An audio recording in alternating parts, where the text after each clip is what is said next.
Uhum.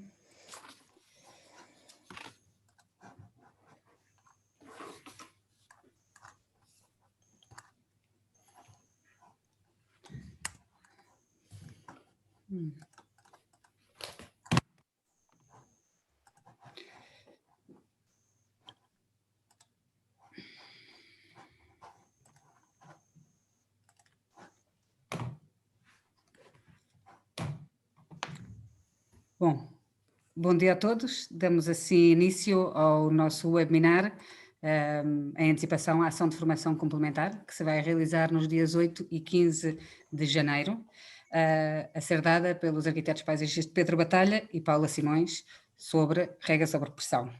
Assim que dou assim a palavra à Paula para começar, para se apresentar e apresentar o Pedro Batalha, se pudesse ser. Obrigada, Maria.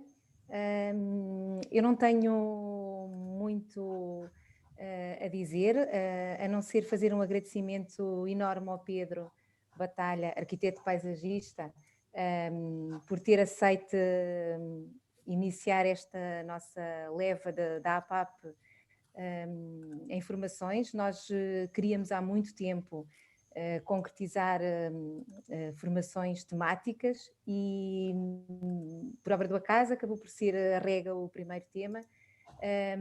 Percebemos que era uma lacuna bastante grande na formação dos arquitetos paisagistas, toda a gente tem dúvidas, são poucos os que se sentem à vontade, e tendo o Pedro feito investigação nesta área, ele fez as suas provas de aptidão pedagógica relacionadas com a rega, lançámos o convite de ser ele o nosso formador deste tema. Portanto, Pedro, resta-me agradecer a tua disponibilidade desde o princípio para criar esta formação, para conceber a estrutura destas aulas.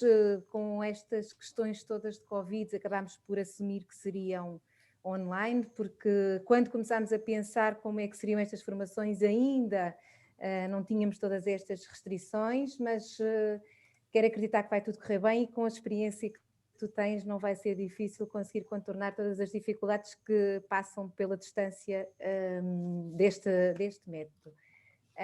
Por isso, bem-vindos a todos, espero que seja um pontapé de saída em informações que sejam um sucesso por parte da APAP. Pedro, passo-te a palavra e obrigada uma vez mais. Olá, Viva, muito boa tarde a todos. Obrigado, Paula, obrigado, Maria, e um obrigado genérico à APAP pelo convite e pelo desafio que me fizeram para avançar com esta formação sobre os sistemas de rega sob pressão. Se calhar dizer-vos, a Paula já levantou aqui um bocadinho a minha experiência proveniente da investigação nos sistemas de rega sob pressão, por via das provas de aptidão pedagógica aqui na Universidade de Évora. Para quem não me conhece, portanto, eu estive ligado durante 25 anos ao ensino da arquitetura paisagista aqui na Universidade de Évora, no Departamento de Planeamento Biofísico e Paisagístico, e estive sempre associado à parte do projeto de arquitetura paisagista e dos materiais e técnicas de construção. E, portanto, isso concilia, pronto, materiais e técnicas de construção e projeto de arquitetura paisagista, onde, obviamente, a rega é um dos temas, como sabem, que abordamos nos nossos projetos de espaços exteriores. E, simultaneamente, pronto, sempre tive como convidado e acumulando funções com o ateliê, que sempre mantive, e, portanto, tenho a prática profissional também há 28 anos de arquitetura paisagista e, portanto, de projetos de elaboração, acompanhamento de obra, e, portanto, sinto-me à vontade na parte da rega. E, sobretudo, porquê? Porque sempre foi um bocadinho a política do ateliê e a minha perspectiva, que o projeto de rega, apesar de poder ser elaborado por vários técnicos de diferentes formações, sempre fui da opinião e sempre segui esse caminho aqui no ateliê, de que a rega teríamos toda a vantagem em ser nós, arquitetos paisagistas, a fazer esses projetos de rega. Temos imensos, isto não é consensual, temos imensos colegas nossos que preferem delegar a elaboração dos projetos de rega a outros colegas ou a engenheiros da parte hidráulica, sobretudo. E sim, é um caminho. Às vezes as próprias empresas de representantes dos equipamentos de rega, elas próprias disponibilizam técnicos para elaborar esse projeto e, portanto, nós, enquanto projetistas, podemos, obviamente, fazer subcontratar esse serviço.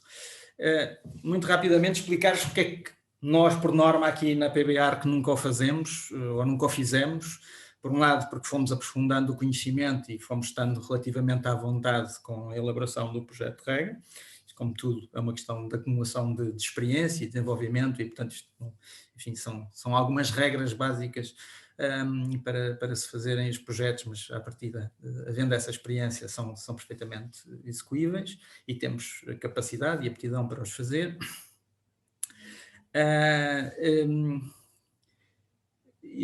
Mas, sobretudo, numa visão global do projeto e enquanto coordenador do projeto, sempre achei que seria melhor, mais proveitoso para o desenvolvimento do projeto em si, sermos nós a fazê-lo, porque no fundo a rega tem a ver com a plantação somos nós que a definimos, e portanto tem a ver também com modulação de terreno, há questões da modulação que podem influenciar na rega, o próprio desenho, o simples desenho das áreas plantadas, das áreas a regar,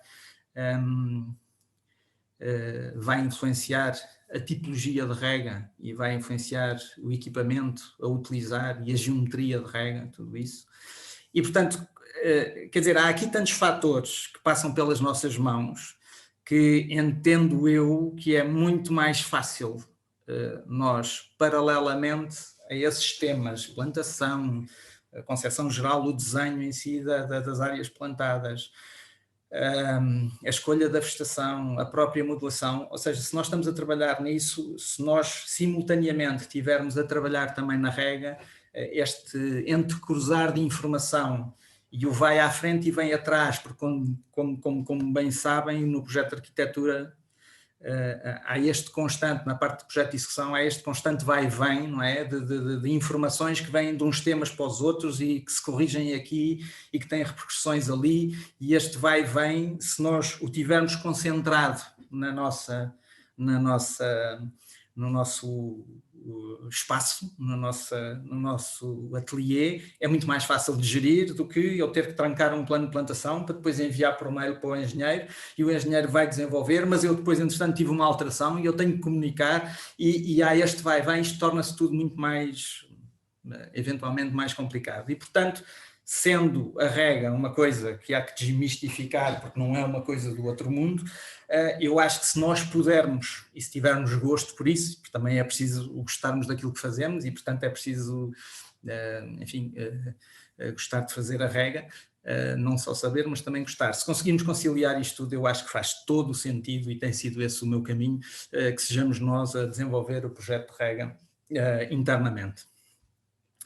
E, portanto, nesse sentido, e se assim o entenderem, quem assim o entender em percorrer este caminho, portanto, no fundo, é ter um conjunto de regras básicas e de conhecimentos básicos que nos permitem ir abordando o tema da rega e desenvolvendo nós esse tema.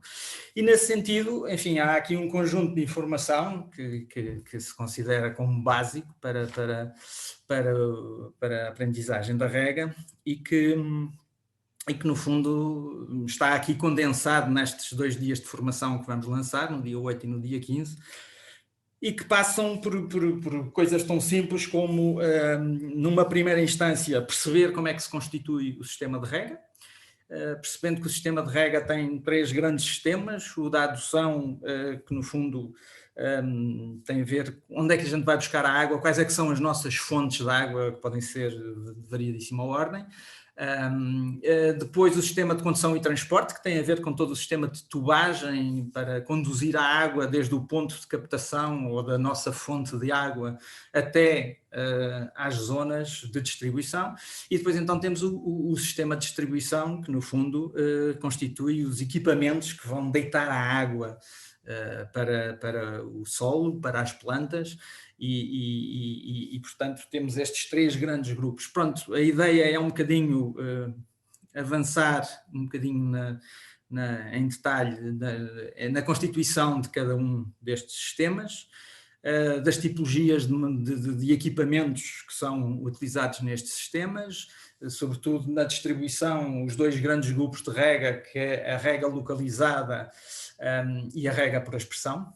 Portanto, temos estes 2 grandes grupos que no âmbito da arquitetura paisagista e nos sistemas de rega sob pressão são os mais utilizados. Portanto, perceber dentro destes 2 grupos quais é que são os equipamentos que mais utilizamos, as suas características, as suas performances, as suas aplicabilidades, para, no fundo, e isso é o essencial, é nós conhecermos as ferramentas que temos ao nosso dispor, que o mercado nos disponibiliza, para depois, em função das características do sítio em que estamos a trabalhar e dos esquemas de plantação que temos, então saibamos escolher quais os equipamentos, quais as tipologias de rega mais adaptadas para as tipologias de plantação que nós desenvolvemos para o espaço em que estamos a trabalhar. Vamos falar das tubagens, vamos falar dos equipamentos, dos gotejadores, dos aspersores, dos pulverizadores, dos brotadores, enfim, desses equipamentos que genericamente, enfim, estão associados à rega sob pressão, e vamos tentar aqui especificar um bocadinho as suas aplicabilidades e as suas características.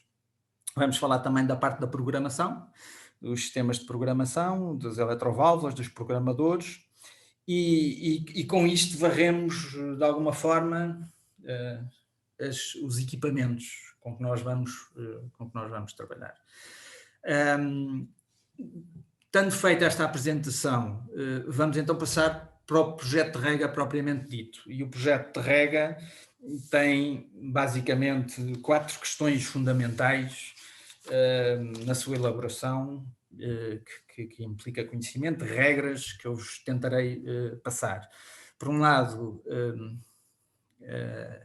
a definição, obviamente, dos equipamentos que vamos utilizar e a definição da geometria de rega. Não é? A geometria de rega, no fundo, e agora estamos aqui a falar já em termos de projeto, naquilo que são, em termos de conteúdo, em termos de forma, aquilo que são as peças desenhadas, e nas peças desenhadas nós vamos ter basicamente geometria de rega, que é a definição, a localização dos equipamentos e a sua área de influência, por assim dizer.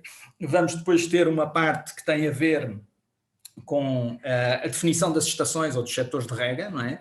Porque depois vamos agrupar, há critérios para a definição desses setores e dessas estações de rega, portanto, os equipamentos que vão funcionar ao mesmo tempo, que têm a ver com as disponibilidades de água, com as tipologias de plantação, com as pressões de funcionamento, por aí fora, e portanto vamos abordar essas regras que nos vão ajudar a definir essa definição de estações. Depois disso, e estando definidas essas estações, vamos definir o traçado e o dimensionamento da tubagem, não é? Portanto, ou seja, vamos começar por saber quais são os equipamentos, onde é que eles estão, quais é que são as suas áreas de funcionamento, depois como é que eles se organizam entre si, como é que eles se agrupam entre si, e depois vamos então ao traçado e dimensionamento da tubagem, que tem a ver com o cálculo da tubagem que permite o transporte da água desde a adução até a cada um dos aspersores ou gotejadores ou por aí fora. Isso também obedece a cálculos, não é? E, portanto, vamos definir esses traçados e esses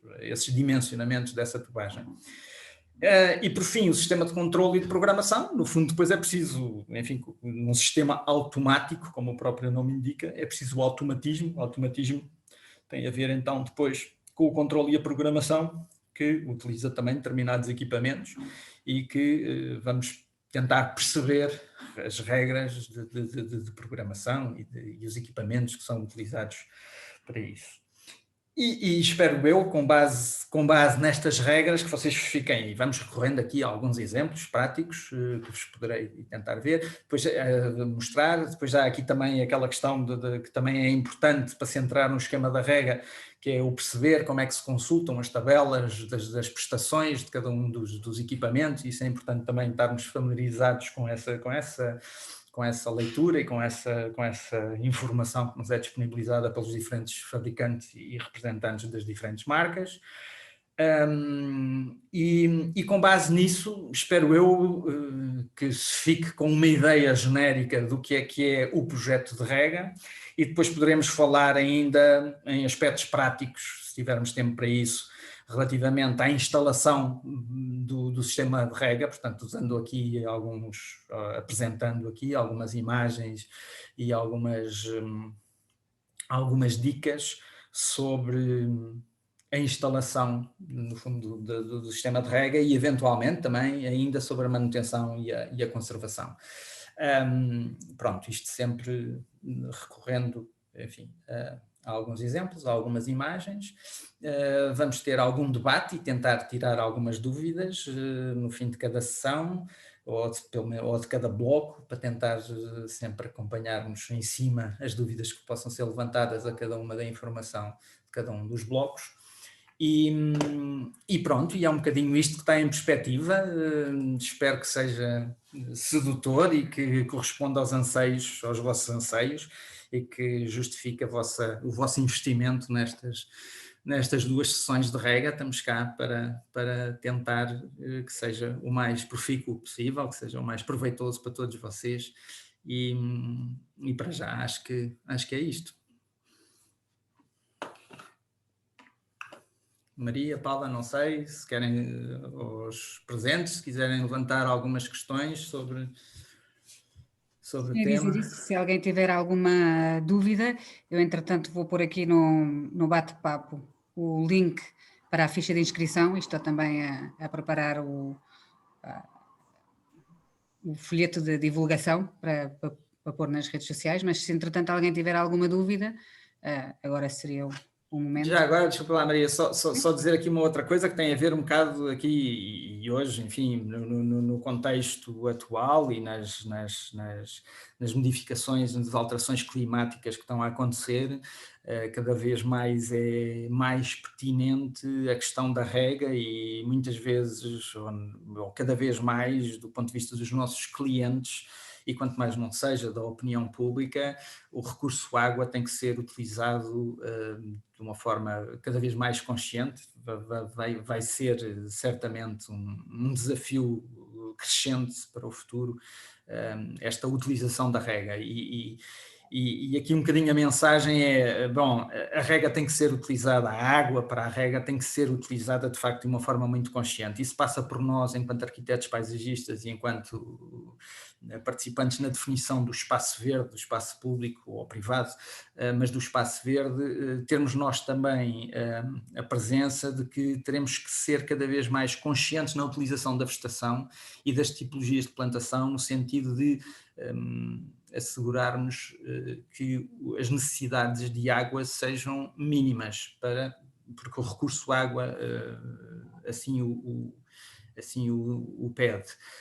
Agora, também não tenho dúvida nenhuma, até prova em contrário, que a rega será sempre necessária, porque, enfim, é um elemento essencial para o desenvolvimento da planta, e existem características num espaço exterior que sempre obrigam a que seja necessária alguma rega. Essa rega tem que ser, de facto, bem pensada, tem que ser estritamente necessária para aquela tipologia de plantação, e, portanto, a montante, as tipologias de plantação e as espécies que estamos a utilizar têm que ser muito bem pensadas. A utilização dos relevados, que são, de facto, os elementos mais consumidores de água, não é? Portanto, o relevado tem que ser muito bem pensada a sua concretização, porque a gente já sabe que o relevado necessariamente vai precisar de água. Portanto, só o poderemos ou deveremos utilizar onde ele é estritamente adequado e estritamente estritamente indicado para uma determinada função, porque as existem, e todas as outras que não requeiram a utilização daquela superfície podem ter revestimentos diferentes com outro tipo de vegetação que evitam as regas por aspersão, que são aquelas que têm menos eficiência, menos eficácia e maior consumo de água, tentando então ir para outras soluções de plantação que requeiram uma rega muito mais controlada, de consumos muito menores. Estamos a falar nas regas localizadas, tubos de gotejamento, gotejadores, por aí fora. E, portanto, enquanto houverem espaços exteriores, enquanto existirem espaços exteriores, intervenção em espaço exterior e utilização de vegetação, mesmo que muito bem adequada a essa vegetação, a rega ela vai ter que existir, e portanto os sistemas de rega vão ter que continuar a ser pensados, embora de uma forma mais racional. Portanto, a pertinência do tema continua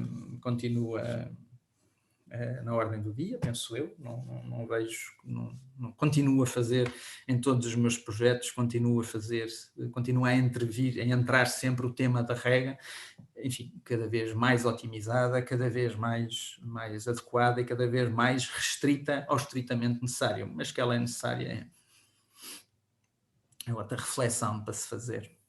Pedro, e isso tu já o disseste, e obviamente que a grande vantagem de ser o próprio projetista a dimensionar o sistema de rega e tendo a montante também a questão da gestão do projeto, pode minimizar não só a quantidade de rega que é necessária, como os custos da própria instalação da rega, não é? Porque gerindo o desenho, o ponto de onde é que é feita a adição da água, criar zonas, por exemplo, com plantas que precisem de menos consumos, ou que não precisem, ou que só precisem num tempo de instalação, pode ajudar também a estar na raiz do desenho do projeto. E daí a grande vantagem de poder ser tudo feito pela mesma equipa. Uhum. Ainda há outra pertinência do conhecimento do tema da rega, mesmo que vocês pontualmente ou por sistema optem por entregar a rega a técnicos especializados em rega, engenheiros hidráulicos, quem quer que seja. Eu costumava dizer sempre aos alunos que tudo bem, até podemos não ser nós a fazer, mas nós temos que dialogar com quem faz, com quem o vai fazer, e portanto temos que dominar, temos que ter um conhecimento mínimo da informação técnica do tema para podermos dialogar e para sabermos falar com as pessoas.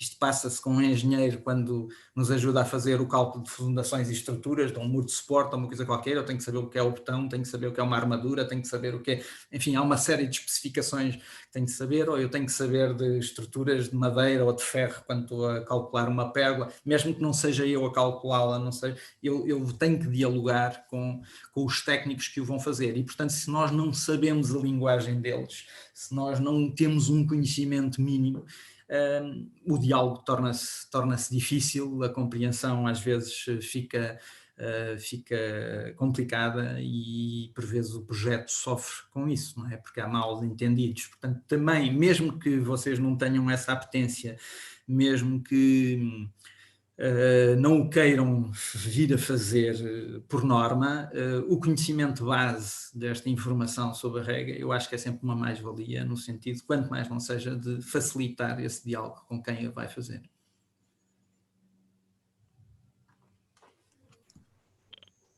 Perfeito. Obrigada, Pedro. Maria, não sei, tu já puseste aqui o link para a ficha de inscrição. Sim. Não sei se é preciso partilhar alguma informação, para além da que está divulgada nas redes, mas que agora oralmente, que possa ajudar a entender o que é necessário, como é que se processa esta manifestação de interesse em pertencer ao grupo de alunos desta primeira formação. Sim, eu partilho aqui o programa, não é? Portanto, sim, com a calendarização, que será nos dias 8 e 15 de janeiro, são 2 sextas-feiras, e são 6 horas por dia, sendo em blocos, não é? De 3 horas de manhã, depois uma pausa para almoço e 3 horas à tarde. Não sei se... Isto vai ser tudo feito online, como é óbvio, agora para seguir com estas novas necessidades impostas pelo Covid, mas também para tentar aquilo que nós temos tentado ultimamente com a APAP, não é? Estar sempre disponível para qualquer associado ou interessado em qualquer ponto do país, ou até fora, desde que fale português, não é? Porque claramente vai ser português, mas queremos dar a possibilidade a todos de participarem, e portanto esta participação através do Zoom vai ser também por isso. E pronto, tenho aqui o valor, então são 120 € mais IVA para os associados à PAP com as cotas em dia. É claro que na ficha de inscrição pedimos o número de associado e depois será confirmada essa informação, porque pedimos também junto na ficha de inscrição que enviem logo o comprovativo de pagamento, só para não estar a fazer as coisas em 2 passos, não é? Portanto, faz-se logo.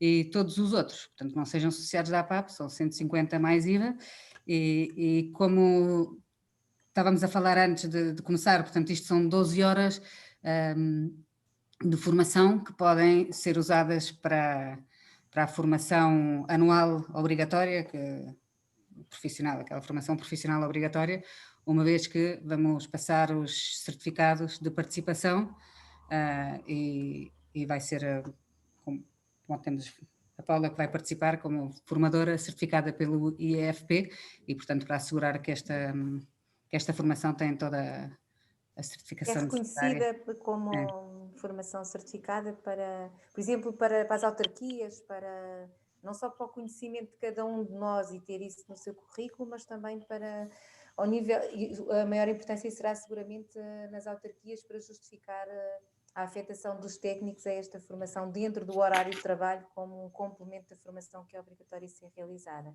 Claro, ou para qualquer trabalhador por conta de outrem que também tem que fazer esta formação obrigatória. Que precisa ter esse comprovativo, que é obrigatório por lei que seja disponibilizada essa formação por parte da entidade empregadora, não é? Exatamente. E pronto, temos aqui então o programa, que também vai estar disponível online, estará na página da APAP, www.apap.pt, e nas nossas redes sociais também vamos ter, e depois, como sempre, qualquer dúvida, estamos disponíveis através dos números de contacto da APAP e os nossos e-mails de contacto também, e pronto, e é assim. E temos a participação mínima de 10 pessoas e máxima de 20, estamos a tentar...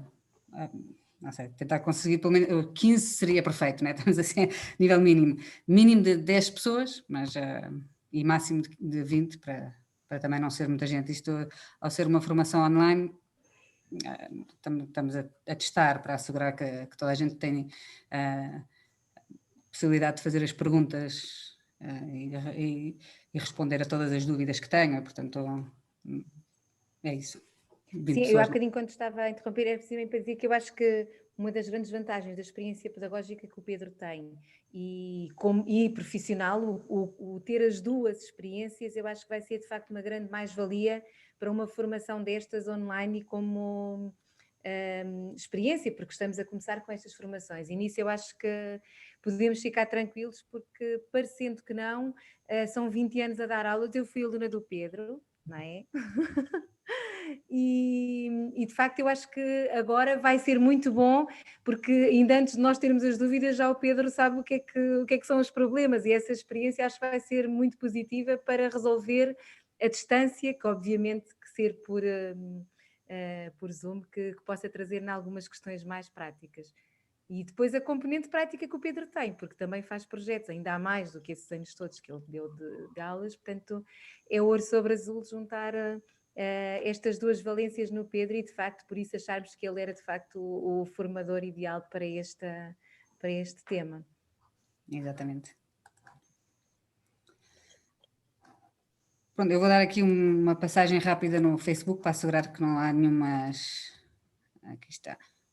De qualquer das maneiras, quem tiver vergonha de fazer perguntas agora pode depois enviá-las ou no Facebook ou então diretamente pelo Messenger, se não quiser fazer visíveis, pode fazê-los através do Messenger da APAP, não é? Nós não temos muita ou então do mail, por isso é que eu estou a levantar estas questões, se calhar do mail, não é, Maria? O mail é melhor, sim. Portanto, apoio.técnico@apap.pt, como apoio.administrativo@apap.pt, e estamos disponíveis para responder a qualquer dúvida ou questão que Se surgir tenham. alguma questão mesmo depois ao nível de resposta pelas entidades empregadoras ou qualquer coisa que queiram esclarecer, Qualquer dúvida. que o façam por mail para a APAP. Exatamente.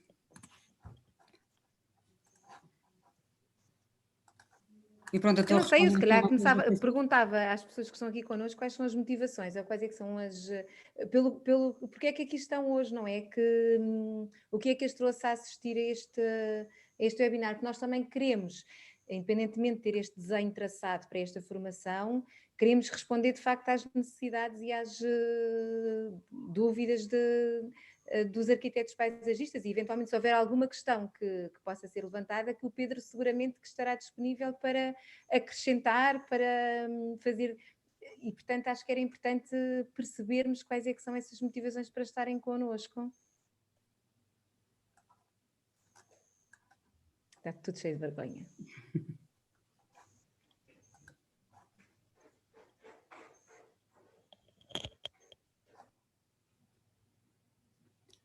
E pronto, bom, se não temos perguntas, então acho que, e se não há mais comentários, acho que podemos dar por encerrada esta nossa apresentação da ação de formação complementar, que, como disse a Paula, será a primeira do que esperamos ser uma série anual sobre vários temas, incluindo o da rega, não é?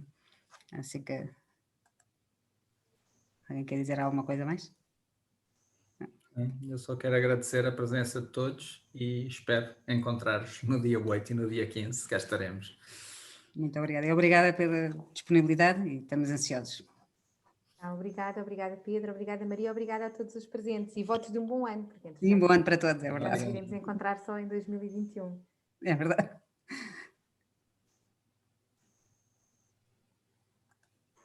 Ok, boa tarde então.